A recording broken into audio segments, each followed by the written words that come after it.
تو یہ قرآن اور رمضان یہ اس طریقے سے فیض دے رہے ہیں جس طریقے سے سورج فیض دیتا ہے، سمندر فیض دیتا ہے، لیکن نہ سورج کی روشنی میں کوئی فرق آئے نہ سمندر کے پانی میں فرق آئے۔ کتنی بیٹریاں اس سورج کی روشنی سے سولر سسٹم میں چارج ہوتی ہیں۔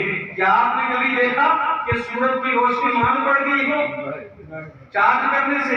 لیکن یہ جو بجلی دنیا میں بنائی جاتی ہے ہر مہینے آپ کے گھر میں بل آ جاتا ہے۔ کیا آتا ہے کہ آپ نے استعمال کیا ہے، گورنمنٹ کی چیز استعمال کی ہے، لیکن باہر رب کی قدرت دیکھو کہ کروڑوں لوگ اس سے استفادہ کر رہے ہیں مگر سورج کی روشنی میں کوئی فرق نہیں آتا۔ فرمایا یہی مثال ہے تیرے رمضان کی اور قرآن کی، یہ فیض سب کو دے رہے ہیں لیکن وہ لینے والے الگ الگ ہیں۔ کوئی رمضان اور قرآن سے اتنا فیض لے جاتا ہے کہ جب دنیا سے جاتا ہے تو ایمان کی حالت میں جاتا ہے، بخشا بشایا جاتا ہے، اور کچھ تو ایسے ہیں کہ جو رمضان اور قرآن کے ہوتے ہوئے بھی نہ قرآن پر عمل کیا اور نہ رمضان مبارک کے مہینے کے روزے رکھے، اسی حالت میں دنیا سے جائیں گے تو پھر وہ رب کے محبوب نہیں، وہ رب کی دشمنی کی حالت میں دنیا سے جائیں گے۔ حضرات محترم، قرآن پاک نے فرمایا ھدی للناس وبینات من الھدی والفرقان، یہ فرق کرنے والی کتاب بھی ہے، فرق کرنے والا رمضان بھی ہے۔ کیوں؟ اس لیے کہ فرمایا جو بندہ مومن اس مبارک مہینے میں روزہ رکھے اور ایک وہ بندہ جو روزہ نہ رکھے، ان دونوں میں فرق ہو جاتا ہے۔ بے شک یہ بتایا جاتا ہے یہ رب کا وہ بندہ ہے جو ہر حکم پر عمل کرنے والا ہے، اور یہ وہ بندہ ہے جو رب کے حکم کو ماننے والا نہیں ہے۔ اسی طریقے سے قرآن پاک نے کہا نماز پڑھو، قرآن پاک نے کہا زکوٰۃ ادا کرو، حج فرض ہو تو حج ادا کرو۔ آپ یہ رمضان مبارک کے مہینے کو پا کر، قرآن پاک کی تعلیم کو پا کر اگر کوئی انسان اس پر عمل نہیں کرتا تو قرآن کے فیض میں کوئی فرق نہیں پڑے گا۔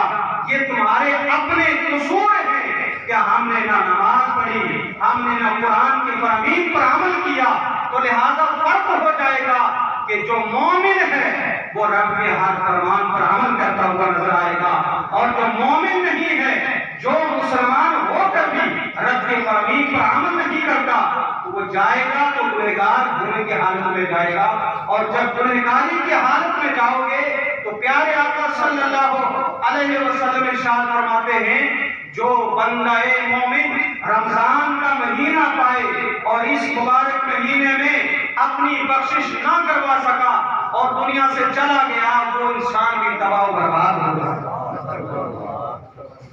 حضرات محترم، یہ کتنا مبارک مہینہ ہے اللہ پاک نے جو ہمیں آگاہ فرمایا۔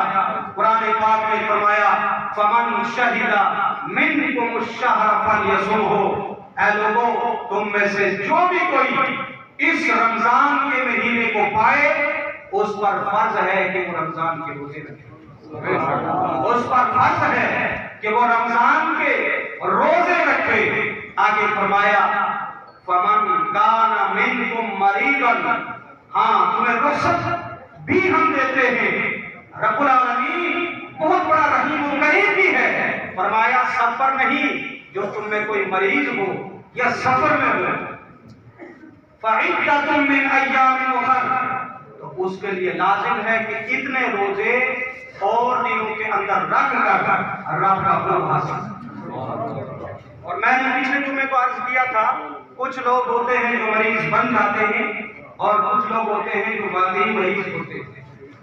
جو لوگ واقعی مریض ہوتے ہیں ان کو روزہ چھوڑنے کی اجازت تو دی، لیکن آگے فرمایا وَأَن تَصُومُوا خَيْرٌ لَكُمْ، میں نے اجازت تو تمہیں دی ہے لیکن اس بیماری کے حالت میں بھی اگر رکھو گے تمہارے لیے بہتر ہے۔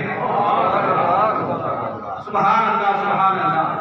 اور قرآن پاک میں ارشاد فرمایا وَلِتُكَبِّرُوا اللَّهَ عَلَىٰ مَا هَدَاكُمْ، اور اللہ کی تکبیر بیان کرو، اللہ کی بڑائی بیان کرو اس بات پر کہ اللہ پاک نے تمہیں ہدایت عطا فرمائی۔ اس کس چیز کے ذریعے؟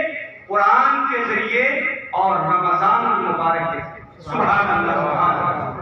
یہ وہ مبارک مہینہ ہے کہ جس میں اللہ پاک نے قرآن پاک کو نازل فرمایا، اور آج لوگ وہ مسجدیں تلاش کرتے ہیں جن مسجدوں میں الم ترا کیف سے تراویح ہوتی ہے نا، الم ترا کیف ہے نا، وہ صورتیں مختصر سی پڑھ کر جلدی سے ہم چلے آئے۔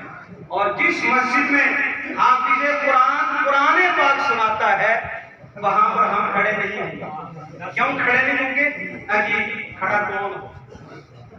حضرات محترم، یہ ہر ایک کو پتا ہے کہ ہمیں مرنا ہے، ہر ایک کو پتا ہے، اور یہ بھی پتا ہے کہ قبر کی تاریکی میں کوئی اور کام آنے والا نہیں، اپنے اعمال ہی کام آئے۔ اور یہ بھی پتا ہے کہ رمضان المبارک کے مہینے میں اگر ہم نے حافظ قرآن کے پیچھے کھڑے ہو کر تراویح سن لی، قرآن سن لیا، تراویح پڑھ لی، تو اللہ پاک اس قرآن کے صدقے میں ہماری بخشش فرمائے گا۔ کیوں؟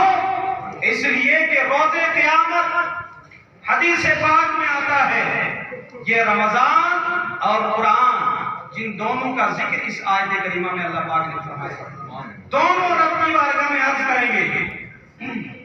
رمضان کہے گا پروردگار عالم، میں نے دن بھر اس کو کھانے پینے اور جماع سے محفوظ رکھا، بری باتوں سے محفوظ رکھا، اے اللہ تیری رضا کی خاطر کھانا پینا ساری چیزیں ترک کر دی۔